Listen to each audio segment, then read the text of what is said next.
The first sign wasn't the security guard giving me that awkward nod like I was walking into my own funeral.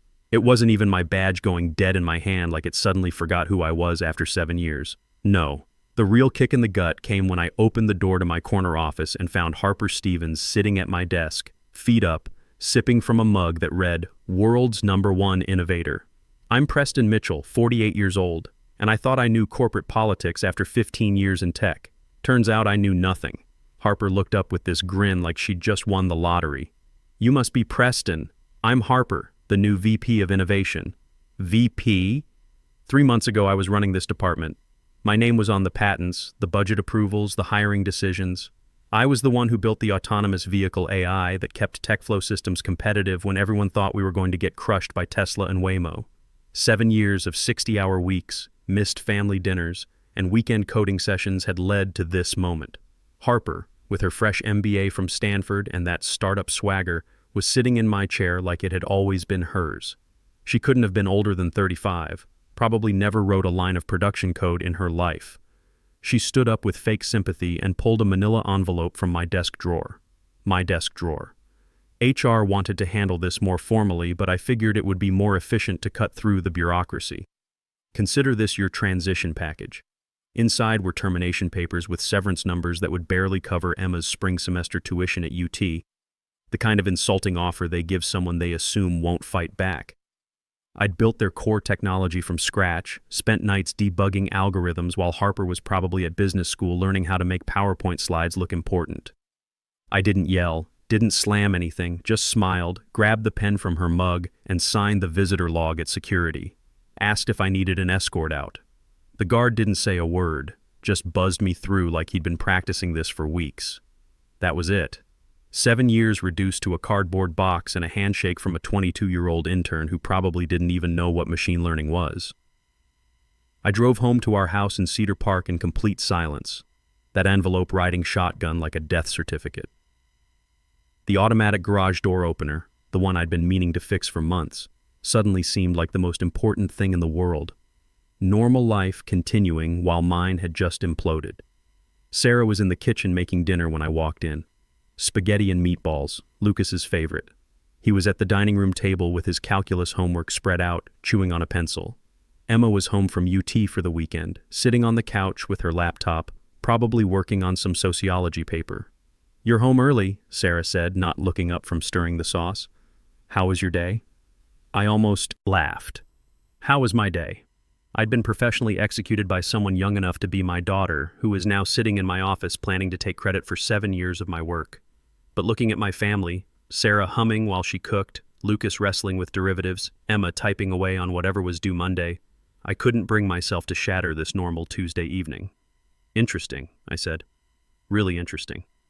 I poured myself 2 fingers of Maker's Mark and went to my home office, closed the door, sat in my reading chair and stared at that envelope like it might suddenly transform into something that made sense.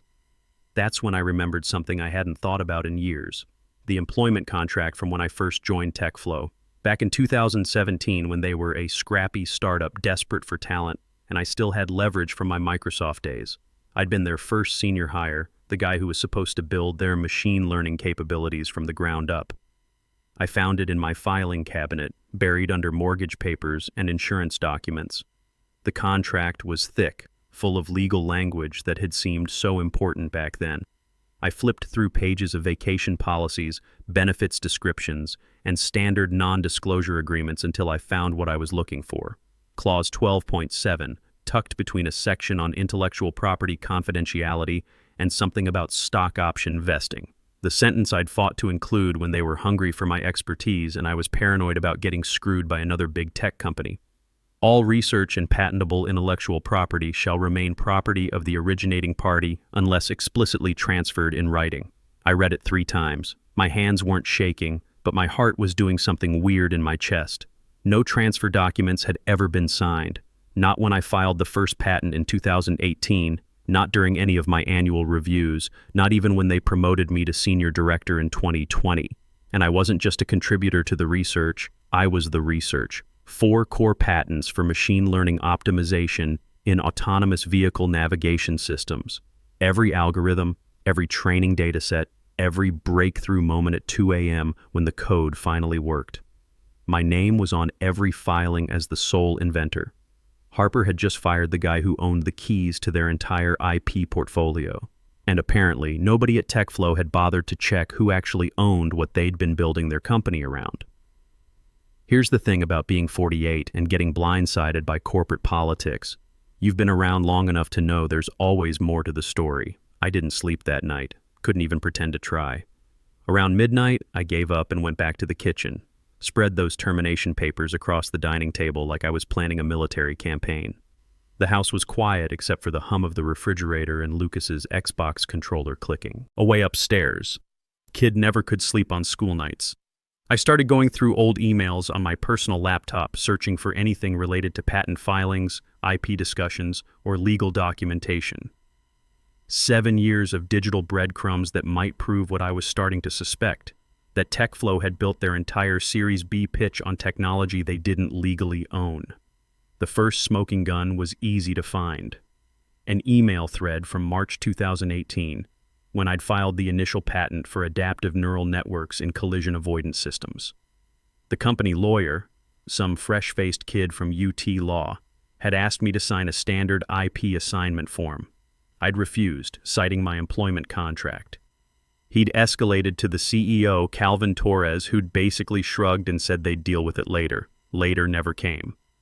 I found 3 more similar email chains over the years. Each time legal would ask about transferring patent ownership to the company.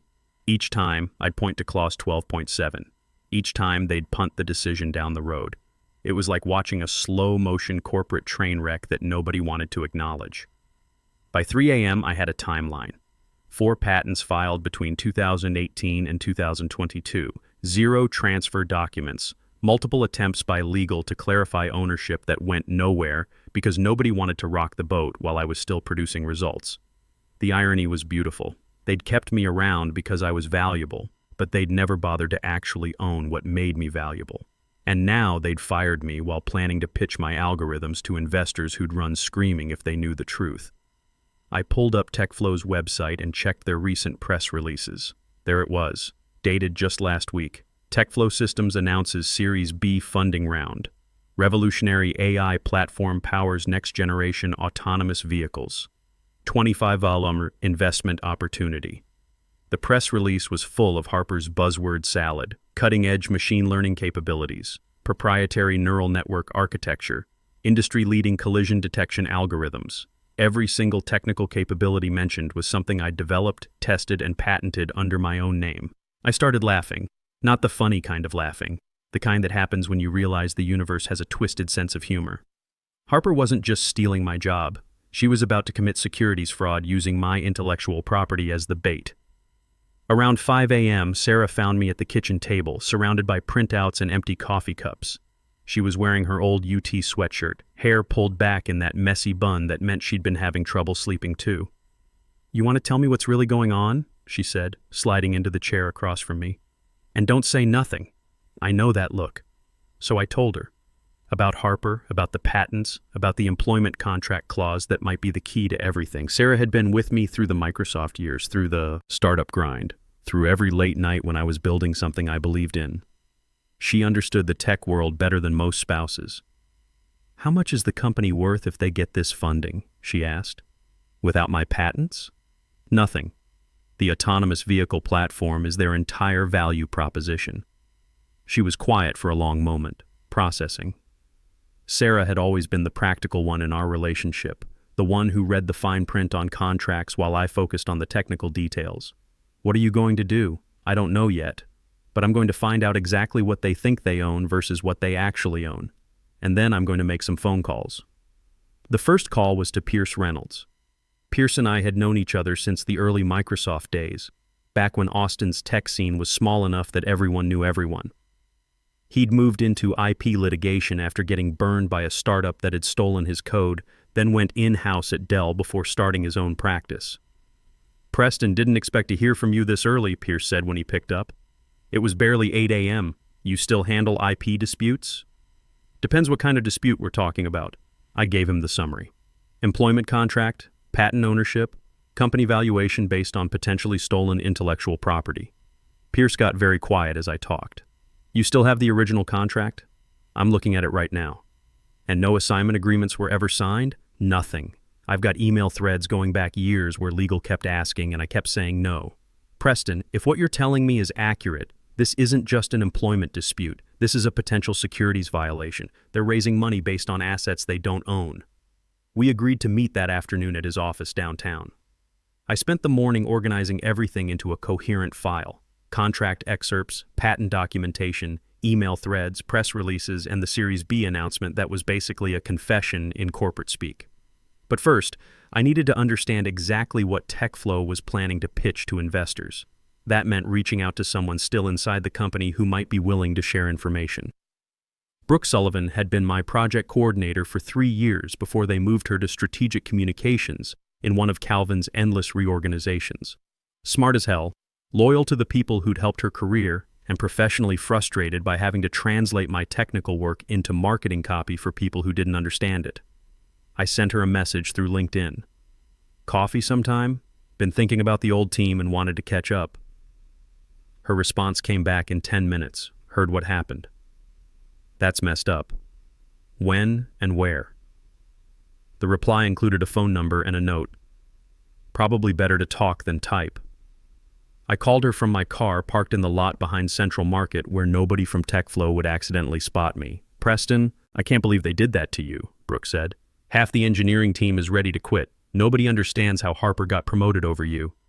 What's the word internally about the Series B? Harper's been running around like she invented fire, keeps talking about her vision for autonomous systems. It's your algorithms, Preston. Same code, same training data, just rebranded with different PowerPoint themes. That confirmed what I suspected, but I needed specifics. Are they presenting to investors? Next week. Texas Innovation Conference. Calvin and Harper are doing the main presentation. Harper specifically requested your old slide deck as reference material. My old slide deck. The one with performance metrics from algorithms I'd developed, tested, and patented entirely on my own. They weren't just using my work, they were literally presenting my presentations to people who might invest $25 million based on technology they didn't own. Brooke, I need a favor, and I want you to know you can say no. What kind of favor? The kind that might save everyone's job when this implodes. Brooke met me at that coffee shop on South Lamar where tech people go to avoid running into their coworkers.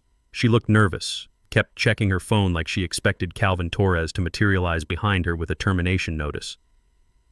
I brought you something, she said, sliding a thumb drive across the table.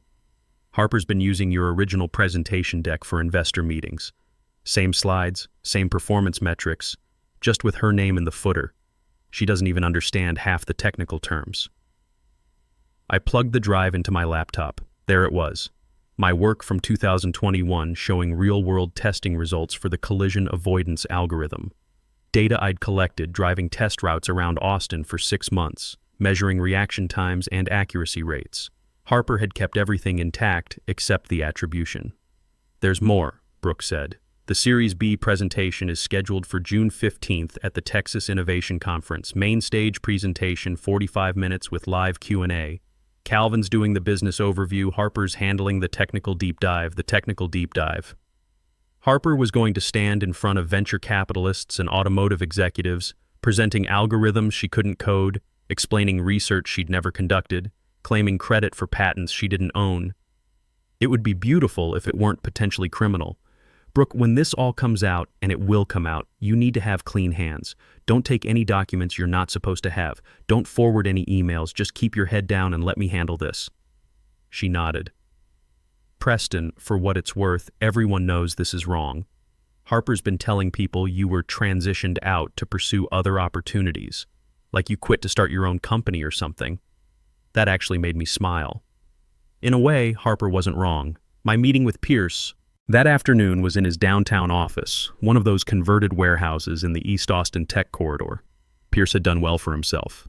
Corner office, law books that looked actually used, and a view of the lake that probably cost more than my annual salary. This is worse than I thought, Pierce said, looking through my file. They're not just using your IP without permission.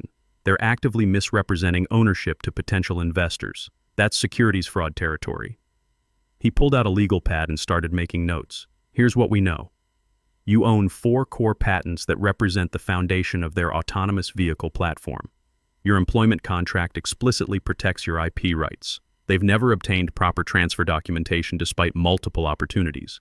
And now they're raising $25 million based on technology they don't legally own. What's our play? We let them hang themselves. They're presenting publicly in 2 weeks. Once they make material misstatements about IP ownership to investors, we've got them on securities violations in addition to theft of intellectual property. Pierce leaned back in his chair. But Preston, I need you to understand something. This isn't just about getting your job back or embarrassing Harper. If we pursue this, we're potentially talking about unwinding a $25 million funding round. People could lose their jobs. The company might not survive. I thought about that. About my former colleagues who'd done nothing wrong except work for idiots. About Lucas and Emma, who'd grown up hearing me talk about building something meaningful at TechFlow. About Sarah, who'd supported every late night and weekend when I was convinced I was building the future of transportation safety. Pierce, I didn't create this situation. They did. I gave them 7 years of my life and the best work I've ever done. If they'd treated me with basic respect, if they'd negotiated a fair licensing agreement, if they'd just not fired me for someone half my age who doesn't understand the technology, we wouldn't be here. Fair enough. So, what do you want the end game to look like? I'd been thinking about that since 3 a.m. I want my IP rights recognized and properly compensated. I want Harper removed from any position where she can take credit for my work. And I want Calvin Torres to understand that loyalty and competence matter more than MBA buzzwords and corporate politics. Sounds reasonable. Here's how we do it.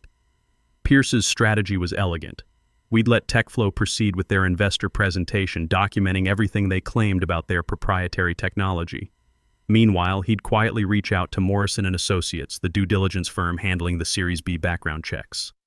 IP verification is standard procedure for any tech investment this size, Pierce explained. All we need to do is raise some questions about patent ownership. Once due diligence starts digging, they'll discover the truth on their own. The next week was the longest of my professional life. I went through the motions of looking for a new job, updating my LinkedIn profile, reaching out to contacts at other Austin tech companies. But my real focus was tracking TechFlow's public statements about their upcoming investor presentation. Calvin had given an interview to Austin Business Journal about their revolutionary autonomous vehicle platform. Harper was quoted in TechCrunch talking about proprietary machine learning algorithms that represent a breakthrough in collision avoidance technology. Every article made me angrier and more determined. The breakthrough they were describing? I'd had it in my garage in 2019, testing code on a jury-rigged Honda Civic with sensors I'd bought on Amazon. The revolutionary platform? Built in my spare bedroom during the early pandemic months when nobody knew if the company would survive. 3 days before the investor presentation, Pierce made his move, a simple email to Morrison & Associates attached with publicly available patent records and a polite inquiry about IP ownership verification for TechFlow's autonomous vehicle technology. Just enough to get them asking questions, Pierce said. Once due diligence firms start pulling threads, they don't stop until they find out where everything leads. The first sign that our plan was working came Wednesday morning. Brooke texted me from a number I didn't recognize. Legal team in emergency session. Something about patent documentation. Harper freaking out. That afternoon, Calvin Torres got a call from Morrison & Associates with some routine questions about intellectual property ownership.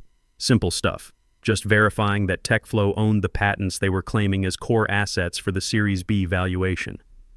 The problem was they didn't. And Calvin was about to find out.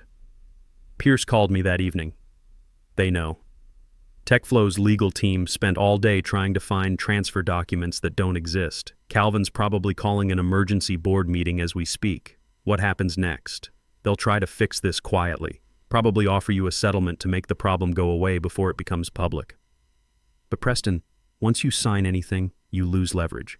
Make sure you're ready for whatever they're going to offer. I was ready. I'd been ready since that first night when I found Clause 12.7 and realized that sometimes the fine print you fight for when nobody's watching becomes the weapon you need when everybody's looking. The call came Friday morning at 7 a.m. Calvin Torres himself, not legal, not HR, just the CEO of TechFlow Systems, suddenly very interested in having a conversation with the guy they'd fired 2 weeks earlier. Preston, we need to talk. The emergency board call was scheduled for Monday morning at 8 a.m. sharp. I dialed in from Pierce's office. camera off, watching the participant list light up like a Christmas tree. Everyone was there. Calvin Torres looking like he'd aged 5 years over the weekend, board chair Susan Martinez, 2 investor representatives, external IP counsel and general legal counsel, and me, not listed as former employee or terminated staff, just Preston Mitchell, required attendance. "We have a situation requiring immediate resolution," Susan began, her voice tight with the kind of controlled panic that only comes from discovering your company is built on quicksand. Calvin cleared his throat. "During final investor due diligence for our Series B round, questions emerged regarding ownership of our core autonomous vehicle IP, specifically the patents that represent the foundation of our technology platform. The external IP counsel didn't waste time with corporate diplomacy. I've reviewed all documentation provided by TechFlow Systems. There are no patent assignment agreements on file. All 4 foundational patents list Preston Mitchell as sole inventor with no legal transfer to the company." Beautiful silence. The kind of silence that happens when an entire boardroom realizes they've been selling something they don't own. "What exactly does that mean?" asked one of the investor reps, a woman whose voice suggested she already knew the answer and didn't like it. "It means Mr. Mitchell owns the patents, all of them. The collision avoidance algorithms, the neural network architecture, the predictive modeling systems, everything TechFlow has been marketing as proprietary technology." That's when I unmuted. "Morning, everyone. Funny thing about intellectual property, you actually have to own it before you can sell it to investors." The next hour was the most satisfying professional conversation of my life. Watching Calvin stumble through explanations for how they'd built a $25 million valuation around technology owned by the guy they'd just fired. Listening to Harper, who'd finally joined audio only, try to argue that my work was developed under company resources while Pierce calmly referenced the employment contract that said otherwise. "We'd like to offer you reinstatement," Calvin said eventually. "Same position, full back pay, complete control of the engineering team." "I appreciate the offer," I said, "but I'm not coming back. I'm a vendor now." Pierce had drafted our terms over the weekend. Non-exclusive licensing agreement for all autonomous vehicle-related IP, 3-year term with automatic renewal unless either party objects. Market rate fees calculated at $400,000 annually, with cost of living adjustments tied to the Austin Tech Salary Index, plus retroactive licensing fees from the date of my termination. And full disclosure requirements. Any derivative work had to be reviewed for IP dependency before internal patent filings. Oh, and one more thing. All public materials had to include proper attribution, autonomous vehicle technology licensed under Mitchell Advanced Systems Protocol. "This is aggressive," their counsel protested. "No," Pierce replied smoothly. "This is generous, Mr. Mitchell could withdraw licensing rights entirely and force TechFlow to rebuild their entire platform from scratch. Instead, he's offering market rate access to technology that's already proven and tested. They signed everything by Thursday. What choice did they have? The Series B investors were already asking uncomfortable questions. 2 funds had put their commitments on hold pending resolution of IP ownership concerns.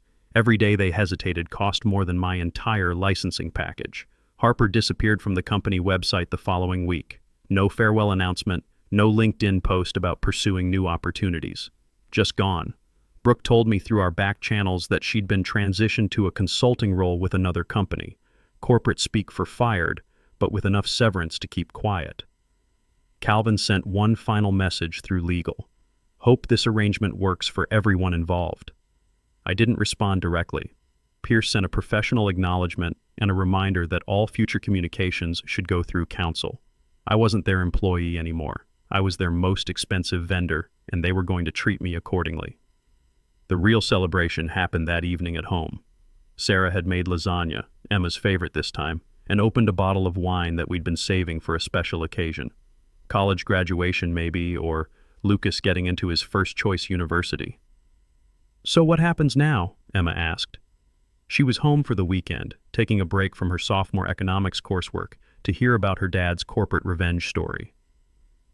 "Now I start my own company," I said. "Mitchell Advanced Systems, AI consulting for automotive and transportation companies." "Will you miss TechFlow?" Lucas asked. I thought about that. 7 years of building something I believed in, working with smart people on problems that mattered. Then I thought about Harper sitting in my office, Calvin's complete lack of loyalty, and the casual way they'd assumed I'd just disappear quietly. "I'll miss the work," I said, "but I won't miss working for people who don't value what I bring to the table." The first client contract came 2 weeks later.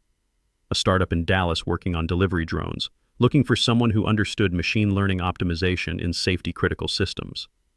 The second was a major automotive supplier in Detroit, tired of paying licensing fees to the big tech companies for algorithms that weren't as good as what I'd developed. Within 6 months, Mitchell Advanced Systems had 5 corporate clients and a waiting list. TechFlow was still my biggest customer. They had to be, given how dependent their platform was on my patents. But they were paying market rate for the privilege. The Austin Business Journal ran a feature story about local tech entrepreneurs who'd started successful consulting firms. The article mentioned my amicable transition from TechFlow Systems to independent consulting, which was corporate journalism speak for "we don't want to get sued for telling the real story." But the tech community knew. Word travels fast in Austin's startup scene, especially when someone gets screwed over and finds a way to turn the tables. I started getting invited to speak at conferences, serve on advisory boards, mentor other engineers who were thinking about going independent.